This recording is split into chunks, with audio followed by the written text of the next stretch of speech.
nggak disadari. Gitu. Oke.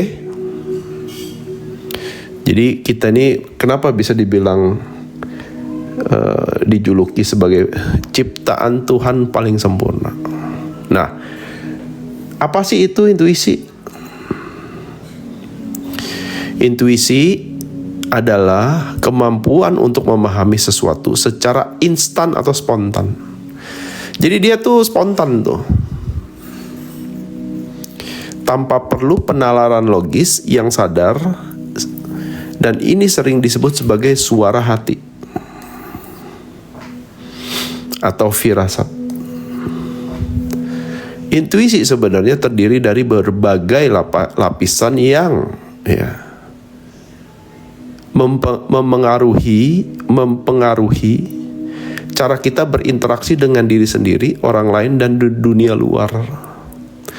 Tapi karena ini ekstra sensorik, ya, dia juga tetapi dia tidak hanya dengan dunia luar, tetapi juga dengan alam lain, dimensi, ya.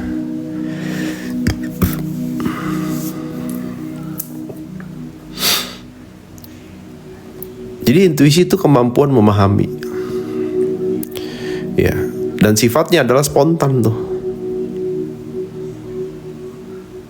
Dia nggak berupa nalar atau perhitungan dari sebuah logika, bukan dari sebuah analisa ataupun kesimpulan, ya, dari sebuah emosional gitu. Tetapi dia spontan tuh. Tiba-tiba kayak muncul, ya, pluk, pop up. Misalnya lagi jalan, tiba-tiba pop up dia. Ya, ngerem. Spontan tuh. Nah, intuisi itu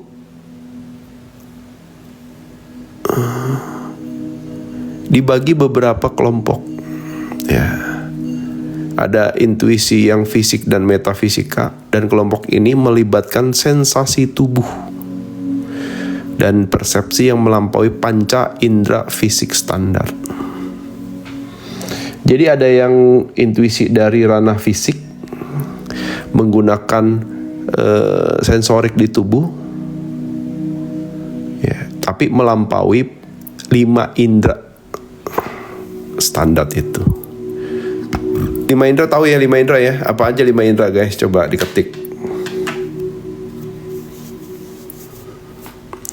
Ayo. Biar nggak pada bengong. Belum tahu 5 indera? Indera bakti. Aduh. Penglihatan, penciuman dari hidung, pendengaran, pengecapan dari lidah, ya, sama rasa dari sentuhan, ya. Nah, itu intuisi dari ranah fisik dan juga metafisika. Metafisika tuh jadi beyond fisik, ya. Nah, ya, oke. Jadi udah pada tahu ya, saling berbagi informasi. Ya, dimulai dari intuisi fisik gitu ya. Intuisi fisik ini tuh soal sinyal tubuh seperti ketegangan, bulu kuduk berdiri, atau rasa yang tidak nyaman sebagai peringatan bahaya, atau penyelarasan sebelum pikiran menyadarinya. Ya. Yang paling gampang itu adalah kalau di orang barat tuh bilangnya apa ya? Kayak butterfly gitu loh. Apa sih sebutannya, lupa soal. Butterfly apa dia bilang tuh, yang di perutnya itu kayak ada kupu-kupu, mules gitu loh, sebenarnya mules tuh. Ya ada yang kedutan, Ada yang mules, ada yang bukan butterfly effect. Ya ulu hati sama. Tapi bukan butterfly effect. Ya merinding gitu. Nah itu fisik tuh, kasih sinyal tuh. Ulu hati kayak ngembang gitu kan. Kayak ada ulu hatinya tuh kayak ngembang, kayak ada bola mau naik keluar. Detak jantung. Terus tangan berkeringat ya. Terus bulu kuduk berdiri gitu ya. Sendawa ya, itu intuisi fisik tuh. Ya.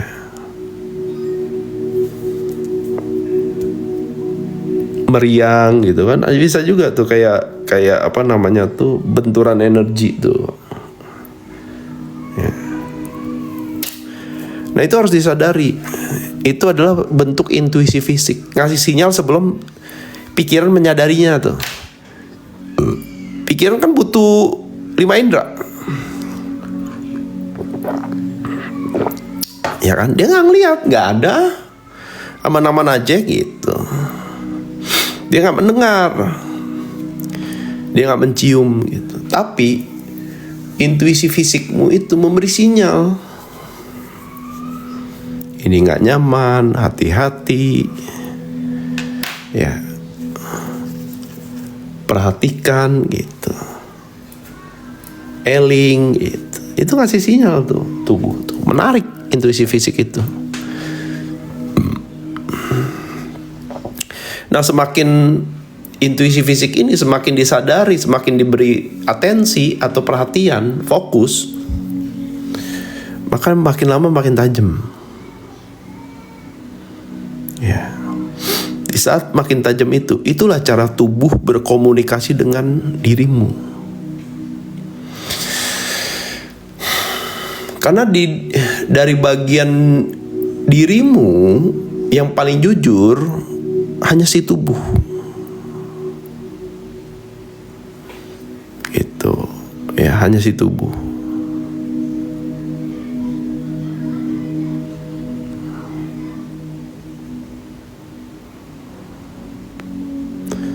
Ya.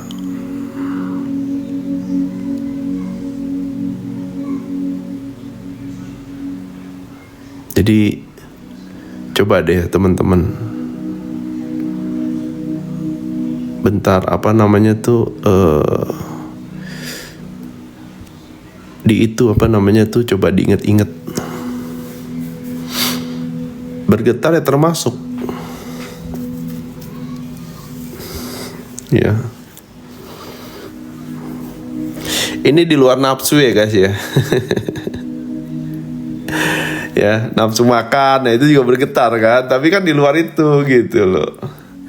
Ya, nafsu birahi juga bukan di luar itu, intuisi mah.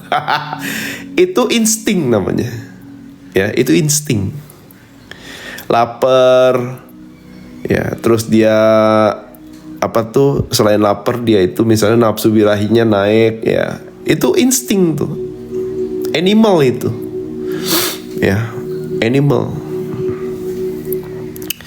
Jadi harus dibedakan tuh. Makanya butuh dikenali, butuh dialami, butuh dikasih atensi gitu loh. Ya, intuisi fisik itu gitu. Kenapa ya kita harus hidup? Oh ya, nanti dijelasin di belakang ya. Nanti dijelasin. Ya. Nah, selain itu, selain intuisi fisik tuh dia ada ranah intuisi metafisika gitu.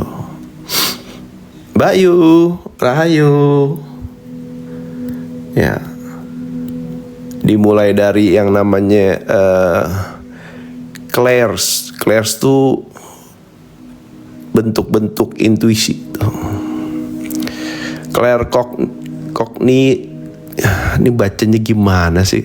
Kok jadi saya lupa sih?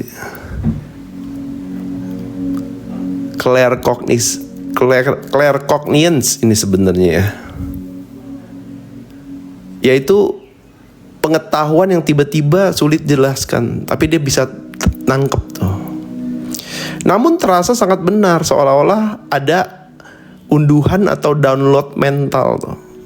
Iya, mengenai informasi secara instan. Iya.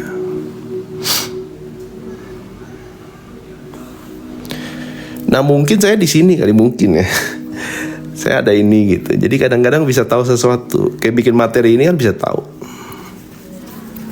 Ya, dia bisa tahu. Wah, iya nih maksudnya ini. Tinggal saya harus melakukan klarifikasi, cross check, konfirmasi. Itu penting guys. Jangan ditelan mentah-mentah tuh. Bahaya tuh kalau ditelan mentah-mentah. Ntar kamu dibisikin jurik aja dipikir intuisi. Ya kan? Hati-hati, gak boleh sembarangan guys. Ya. Kalau soal bisikan itu guys, ya, iblis juga bisa ngaku malaikat ntar. Hati-hati.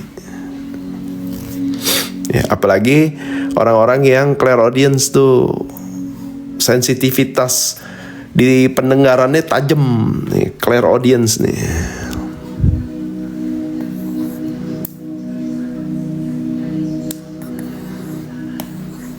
Dia bisa mendengarkan suara, pesan, ya, di dalam pikiran atau secara spiritual berupa kata-kata, nama, atau nada-nada yang tidak terdengar oleh telinga fisik. Nah, salah satunya adalah mereka yang mampu mendengarkan tingkatan vibrasi. Ya. Ada, saya punya teman ada clairaudience-nya tuh bagus. Sampai dia bisa meng-create satu lagu-lagu vibrasi di berapa hertz gitu. Ada, teman saya ada. Ya.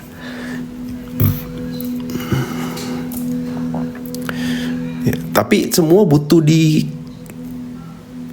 dialamin guys, butuh disadari.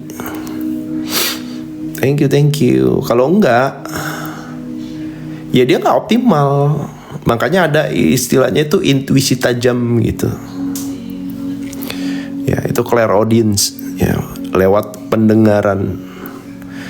Lalu clairsentience, ini soal perasaan, energi, emosional nih ranahnya nih. Ya, jadi saya juga cukup kuat di sini nih. Kemampuan merasakan energi, emosi, atau sensasi fisik dari orang lain, tempat atau dimensi lain yang dirasakan langsung di dalam tubuh. Nah, kalau saya dominan di sini sama di sini. Ini kurang lah, sama ini kurang. Jadi clairsentience itu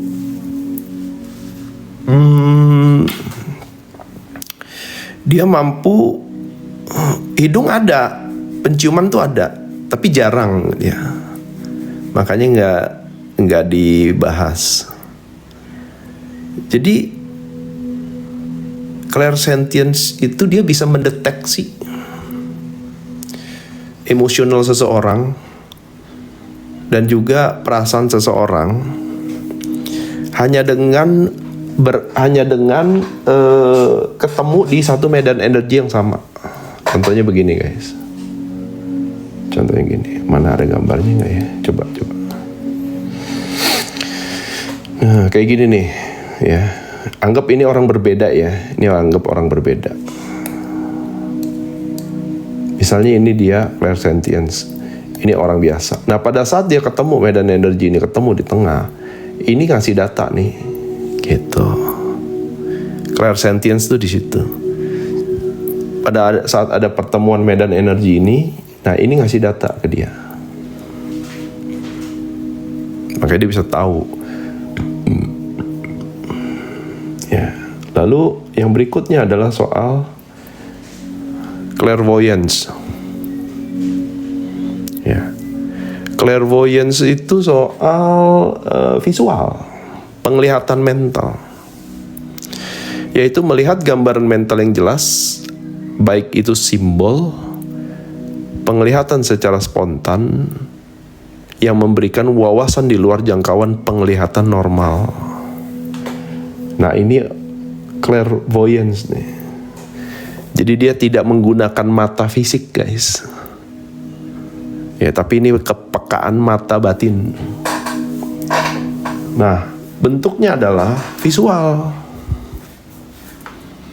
Ya, visual-visual yang tanda kutip bisa berupa gambar maupun film.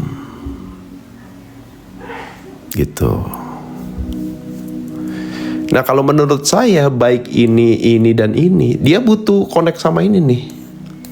Menurut saya ya. Ya. Karena kalau misalnya dia tidak punya yang namanya pemahaman yang mendalam, percuma tuh. Ya. Makanya orang-orang yang tidak punya pemahaman yang mendalam, pada saat dia melihat itu, lihat yang dimensi bawah tuh. Ya. Yang dilihat cuma apa? Ya, jurik lah. Ya. Entitas bawah gitu. Karena dia tidak melakukan pertumbuhan jiwa lewat proses mengenal diri dia sendiri.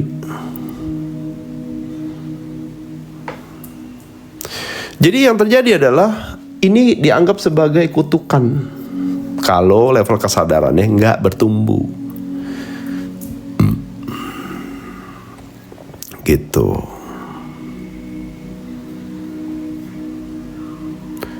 Nah, otomatis ini penting, guys. Cara kamu untuk belajar tuh itu penting. Bentar, guys. Cara kamu untuk belajar mengenal diri itu penting. Karena di dalamnya itu ada proses untuk menganalisa lebih mendalam, ya,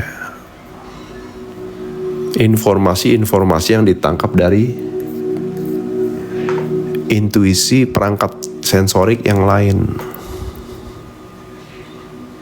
Jadi ini juga punya peranan penting nih. Misalnya gini, saya bisa merasakan perasaan orang, tapi kalau saya tidak bisa memproses itu lebih mendalam, itu akan bocor energi tuh saya tuh. Jadinya bisa merasakan apa yang dirasakan orang itu. Dan saya nggak punya kendali itu atas itu, nggak punya batasan diri.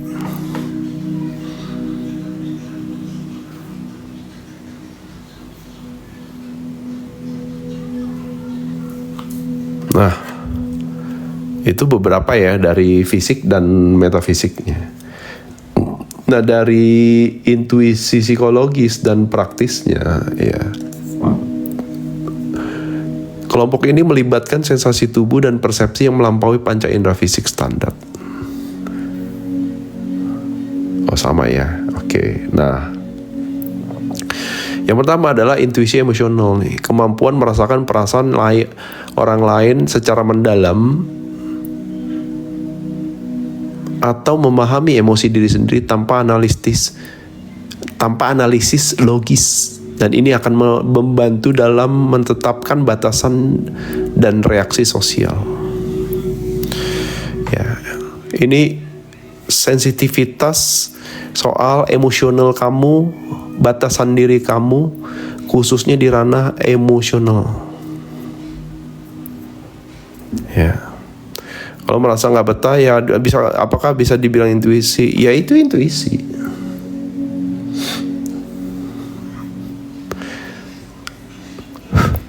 Apalagi di zaman sekarang ya, di saat pikiran tuh terlalu dominan sehingga dia menormalisasi hal-hal yang nggak baik, guys. Padahal intuisi itu intuisi itu udah ngasih sinyal tuh. Nggak nyaman, pergi. Tapi pikiran, ya, pikiran itu, ya, menormalisasi itu. Nggak boleh gitu dong, nggak sopan misalnya gitu kan. Oh jangan kayak gitu, itu nggak baik gitu. Nah itu dinormalisasi gitu. Yang terjadi apa? Rugi, kamu rugi sendiri di situ. Kenapa begitu? Karena sesuatu yang sudah diberi sinyal tuh tidak kamu gubris tuh. Dan itu membahayakan jiwa sendiri.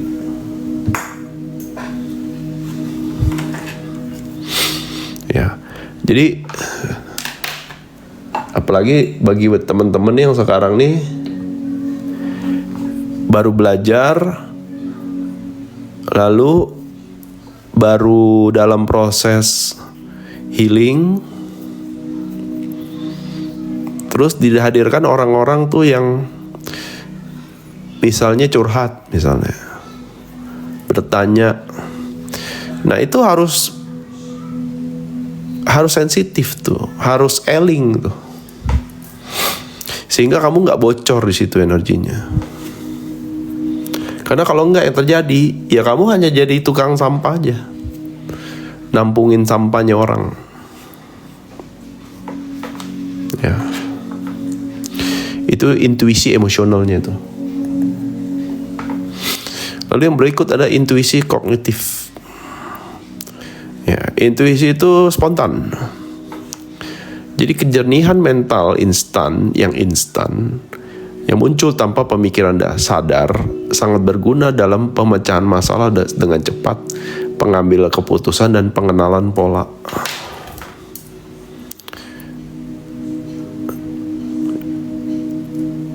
Jadi kayak dia tuh misalnya dia tuh nyari solusi itu cepet ya. Ya. Jadi ketemu yang curhat gitu, kita harus gimana? Ya harus ukur. Kalau udah berlebihan, tubuh udah ngasih sinyal nggak enak, ya udah. Gitu loh. Jangan diladenin. Suruh stop, kabur kayak gitu pura-pura. Kalau enggak ya percuma dong, nggak mau dikasih sinyal. Tapi nggak digubris. Indah nggak apa-apa, ya nggak apa-apa tuh. Ya. Nah jadi ada orang-orang tuh yang punya intuisi kognitif itu, problem solvingnya itu hebat ya, cepet. Ya. Nah ini balik lagi sebenarnya koneksinya sama ini. Nih, cogniance ini nih, tahu seketika.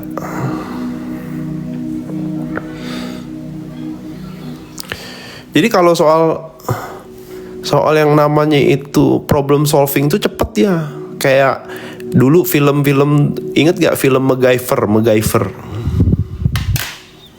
Ayo, ada inget gak film MacGyver tuh? Coba diinget-inget, ada gak? Nah, MacGyver itu salah satu orang yang contoh dari menggunakan intuisi kognitif. Ya, dia mau gimana juga dia bisa cari solusi.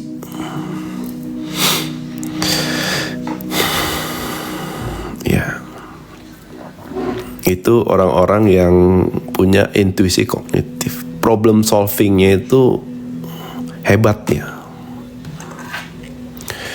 Lalu berikutnya adalah intuisi spiritual. Intuisi spiritual itu bimbingan batin yang menghubungkan individu dengan kekuatan yang lebih tinggi atau kebenaran jiwa, dan ini melampaui logika dan mempengaruhi emosi dan pengaruh emosi sesaat. Artinya apa? Artinya ada sebenarnya, misalnya gini. Ini misalnya Cohen nih.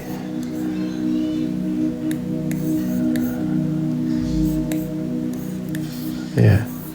Jadi sebenarnya di level kesadaran lebih tinggi lagi itu ada higher self namanya. Nah, ini nyambung nih, connect nih. Higher self ini connect. Jadi semua tuh punya higher self. Ya. Jiwa yang lebih tinggi. Jiwa luhur namanya. Masalahnya adalah level kesadaranmu masih di ranah fisik, materialistik. Nih gambar ini bentar cari ya. Nah ini.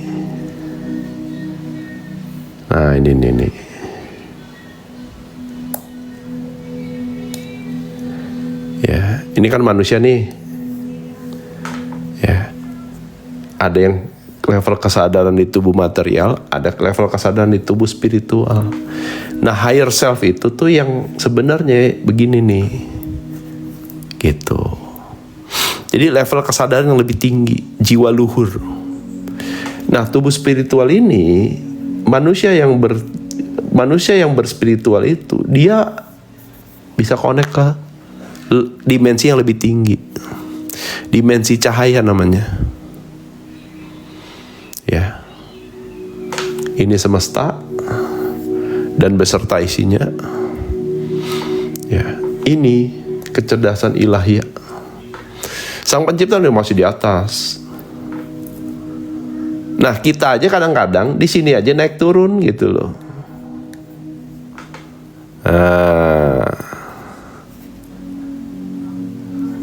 Gitu.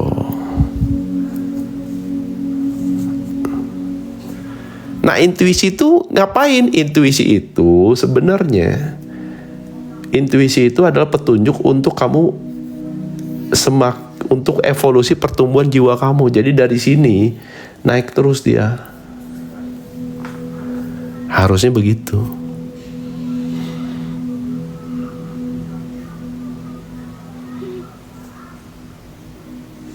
Ya. Nah, di bawah manusia ada kehidupan animal kingdom namanya. Ya. Flora dan fauna. Materi padat. Batu-batuan, gunung, ya, bumi lah. Di bawahnya lagi ada dimensinya lagi lebih rendah lagi. Nah, intuisi sebenarnya membawa kamu terus-menerus bertumbuh evolusi jiwanya.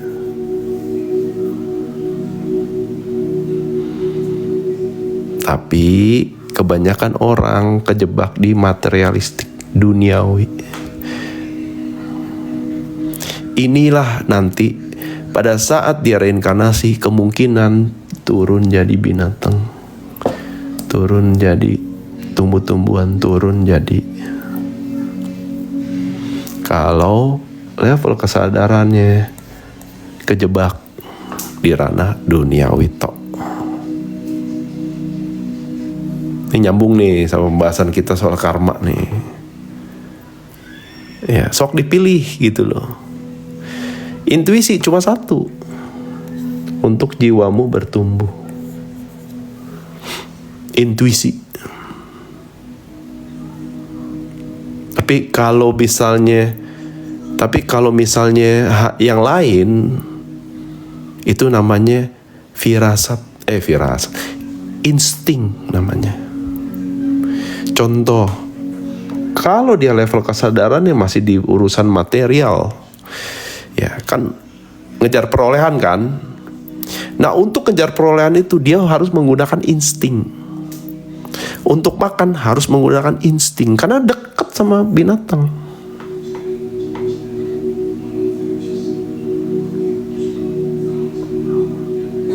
Jadi kamu bisa lahir jadi manusia itu dulu tuh prosesnya panjang, guys. Masa iya udah sampai di sini kamu maunya turun lagi urusin keduniawian? Ayo. Kalau orang Buddhis itu udah paham ini. Untuk jadi manusia itu nggak gampang. Ya. Makanya pada saat kamu menjadi manusia, untuk bisa naik ke sini itu butuh yang namanya amalan, guys, atau karma baik. Kalau kurang, turun kamu. Next life ya.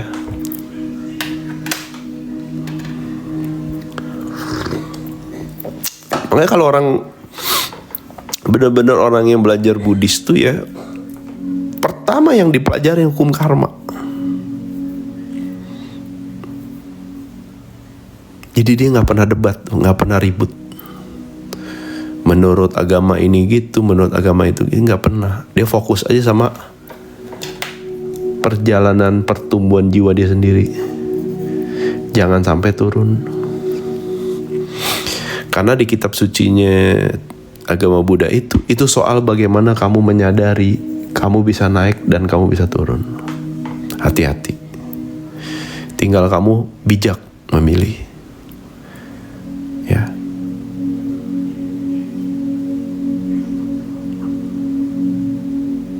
Kan cuma soal ini nih. Materialistik dan spiritual.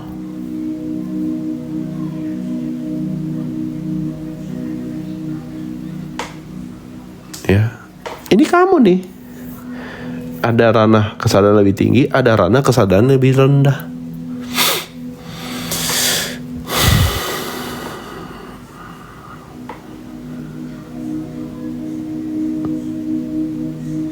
Jadi bukan soal taat ritual, guys. Nggak guna. Ritualmu tuh nggak guna tuh di sini. Kalau di sini. Karena ini soal laku. Ya. Soal amalan baikmu. Makanya kenapa semua agama tuh mengarahkan untuk berbuat kebaikan supaya kamu makin bertumbuh.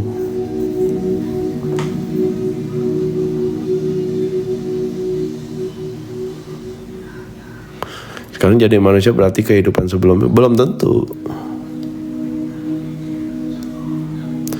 Minimal dengan kesadaran ini, kalau kamu sekarang sengsara, ya minimal berbuatlah baik. Nanti kan kembalinya buat diri sendiri.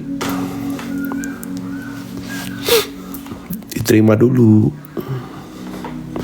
Nah pertanyaan nih, kamu belajar beginian mau kemana arahnya? Mau balik ke sang sumber,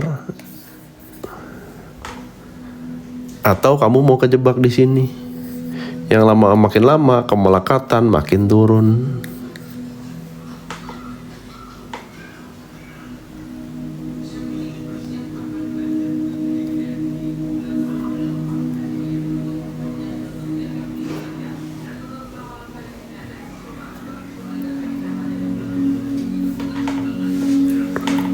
Ya mau balik,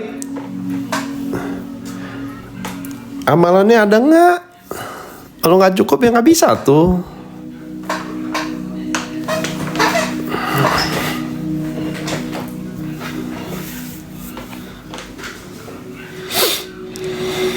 Jadi semua intuisi itu mengajarkan kamu, membimbing kamu, memberi petunjuk agar kamu terus bertumbuh jiwanya, bukan malah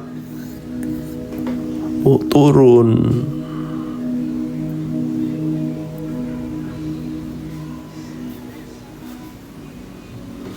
Ya.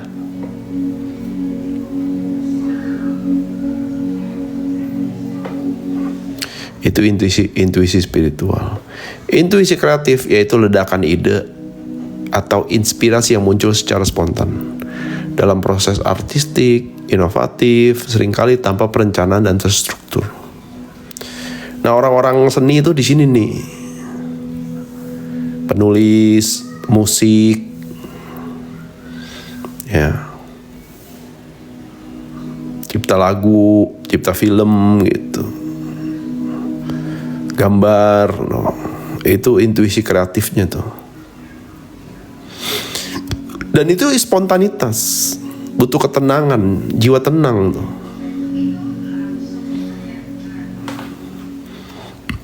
Dan kita semua punya potensi itu, tapi bukan berarti itu yang dominan gitu.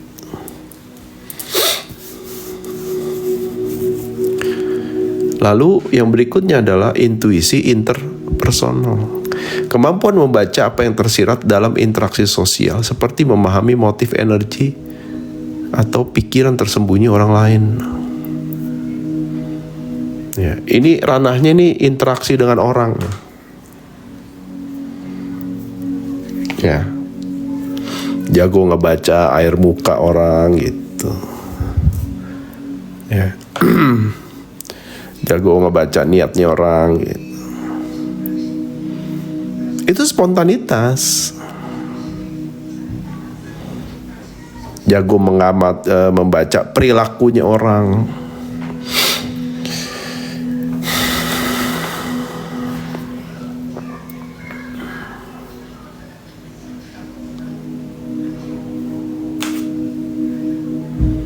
Nah itu jadi sementara ada 10 yang saya angkat.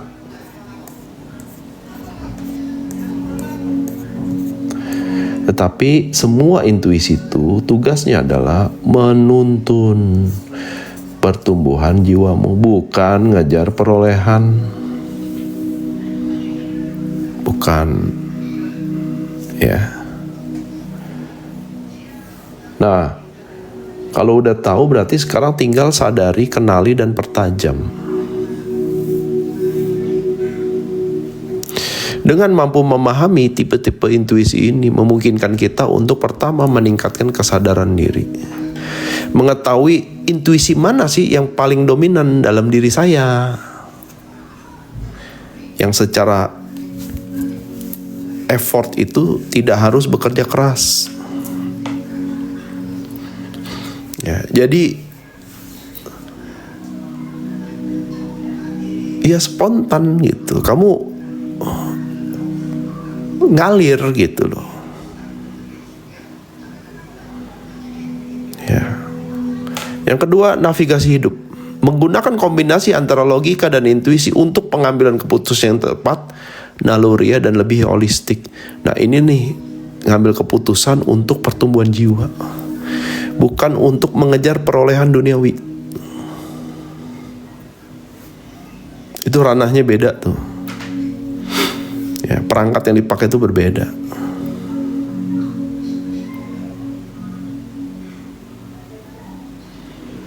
Lalu soal keseimbangan. Menghargai bahwa manusia memiliki kapasitas persepsi yang sangat luas. Mulai dari respon biologis hingga yang namanya fenomena metafisika. Dan bagaimana menyeimbangkan antara alam zohir dengan goibnya itu.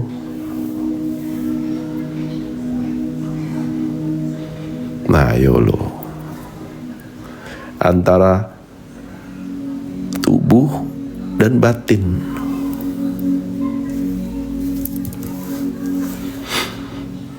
Jadi intuisi itu soal pertumbuhan jiwamu dari ranah kegelapan menuju ranah cahaya.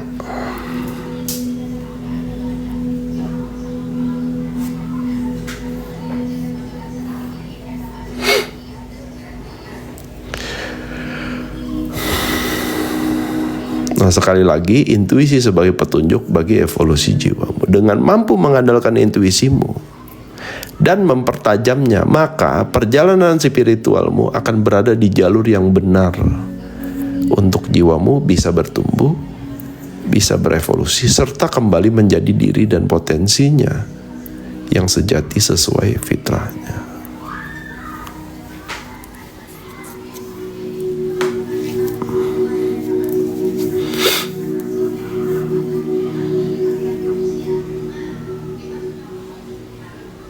Jarang meleset feeling. Ya kamu harus alami, kamu harus kenali dong. Jangan ditanyakan ke saya terus. Sadari, kenali, pertajam. Itu tugasmu, PR-mu. Kalau enggak kamu percuma. Makanya ini kan pengetahuan untuk kamu bisa mengkonfirmasi pengalaman-pengalamanmu itu. Gitu loh.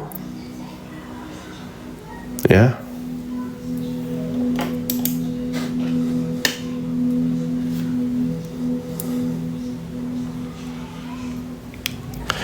Itu sekedar ilmu teori, apa benar-benar sudah kau praktekkan? Sebagian sudah saya alamin. Nah, intuisi yang belum saya alamin, itulah bagian dari pengetahuan. Itu. Mohon maaf ya, kitab suci itu cuma teori juga. Kalau kamu nggak ngalamin.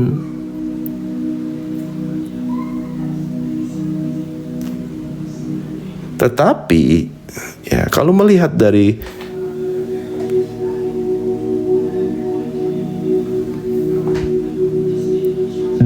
struktur jiwa, ada memori jiwa tuh yang nggak pernah hilang dari satu kehidupan ke kehidupan berikutnya. Nah, pengetahuan itu dikumpul dari sana.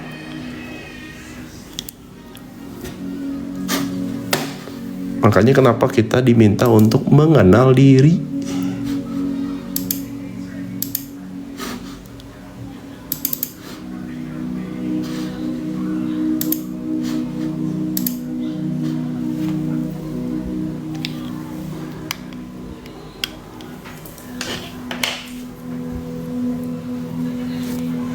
Oke? Jadi ini soal evolusi jiwamu.